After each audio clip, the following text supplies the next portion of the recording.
Now also looking at what's going on in Ohio, where the vice president is going to be addressing Obamacare and how we make it better and more effective. It's a lot easier said than done. Suzanne Somers, of all people, is here to sort of give us a perspective on that, because she's into just sort of looking at just doing healthful things and including that in whatever ultimately is decided. Suzanne, very good to have you. So nice to see you, and I'm so glad you're well. Thank you very much, and thank you for your kindness when I was out. I appreciate that.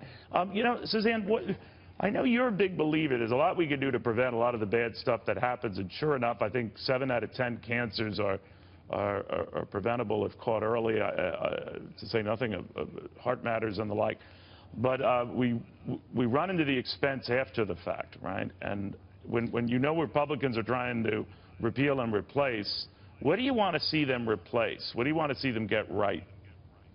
Well, I'm certainly not an expert in that arena, but because I just finished my 27th book. You know, I'm Irish. We either drink or write. I do both. By the way, I'm a little upset this morning because on Fox it's always all about the legs, so I went out and bought a brand new pair of shoes, and now I can't even show my shoes because if I could amortize them. But anyway, I did that one time, and they didn't get one shot of my legs, not one. Chartreuse, suede, I just want you to know. Delicious. And anyway, you know what I write about, and you do know what I write about, we kind of butt heads sometimes in our friendly way, is the option. When I first started writing books about alternative and functional and natural medicine, first of all, I took a lot of heat, and I still take a lot of heat about it, because a new way is always, it's like that Schopenhauer 3 stages of truth. First it's ridiculed, second it's violently opposed. We haven't gotten to self-acceptance yet, but when I first started writing, I could only find about 30 to 35 doctors in the entire United States who were dealing in this new approach to medicine. And I remember asking one of the doctors I interviewed, I said, how did it get like this? He said, I'll tell you exactly how it got like this. He said, at the turn of the century, there was a guy by the name of Abraham Flexner. And he was hired by the 2 richest families in the country at that time, the Carnegies and the Rockefellers, to go to the institutes of higher learning and offer funding in perpetuity if they would teach allopathic medicine only, meaning here's the drug, here's a symptom, here's the drug for that symptom. Now, it's an incredible business model for two companies that own pharmaceutical companies. But that's when all the pathics got put to the side as wacky: naturopathic, chiropractic, homeopathic. And so what I've been writing about is, you know, we might look over here, because today, starting with 30 doctors in this country, now there are doctors' conventions for alternative. There are hundreds, if not thousands at this point. There's so many I can't put them in the backs of my books anymore. I've had to create a website, foreverhealth.com, to go find that kind of doctor. And I don't take any pharmaceutical drugs. I'm not anti-pharmaceutical.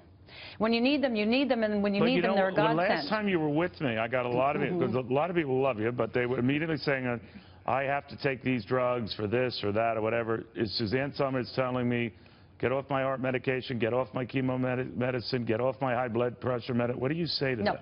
No, I'm saying I'm offering another option.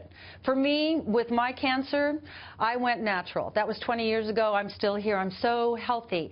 I switched to bioidentical hormones. But was your oncologist angry at you for doing that? In other words, he was? Yes. Okay, my oncologist said to me, you're going to die. And I said, you know, I have to follow my gut. I feel I'll die if I do what you say. But it worked for you, Suzanne. What I always worry about, and I love you to death, I'm just thinking that it worked for you, and it came to, and I just worry about the people listening to this who worship you. Remember, you know, you're an iconic figure. Hey, it worked for Suzanne. I'm going to get off all of this stuff. What do you want to tell them? And I never give advice. I start everything with, if it were me, or what I did. And these are the things that I've done. But you're not I want to be clear. You're not telling that to the stage 4 cancer patient out there, or someone who's got to go into the night. No. Right. Okay. Fine. No. Fine. But like with your heart, I was thinking about you a lot with your heart when you were going through that. And one of the doctors I interviewed, an incredible doctor, you should interview him sometime, Dr. Stephen Sinatra, one of the, if not the leading integrative cardiologists in this country, at least one of the few. And he said, I can count on one hand the amount of patients I have on statins. He said, I don't care about cholesterol. He wrote a book called The Cholesterol Myth. He said, I've had guys on the table who are 350 pounds. I expect I'm going to go in there. Their cholesterol's off the charts. And he said, I see nothing. He said, on the other side, I've had guys who have cholesterol around 140. I open them up, they're riddled with heart disease. He said, and so I kept looking into the cholesterol thing and thinking maybe it's not cholesterol. And that's why he wrote that book. He said, all I look at, I don't care what the HDL is. He said, all I look at is the LDL. He said, you need LDL because the LDL creates the synapse between the cells. That's how they talk to one another. If they don't have that little bridge between them, they're like in different rooms. They can't communicate. He said, I look at the second component of LDL.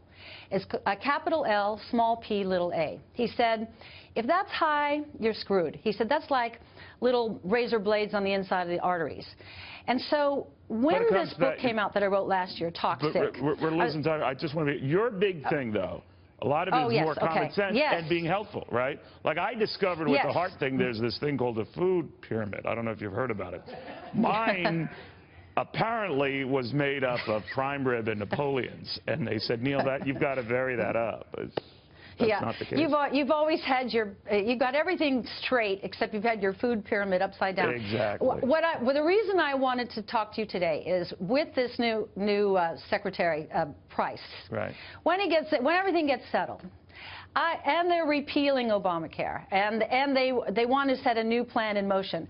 I want to meet with him to make provisions for those of us, and there are thousands and thousands of us, who want to take the natural option. And have that covered by insurance also. Because here's what I hear all the time, Neil, and I feel bad. Women come up to me and say, well, I'm glad you feel good on those bioidentical hormones, but I can't afford them because my insurance won't pay for them.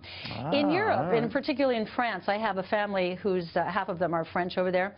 They offer homeopathic first in Europe. And if natural supplements and natural protocols don't work, then they go allopathic. Might be a way to go. Might be a way to go. It might be a way to go. And then you'd have happier women in this country if they were all as hormonally balanced as I am. Every day is a good one. Every day is a good one. Well, we want the women to be happy.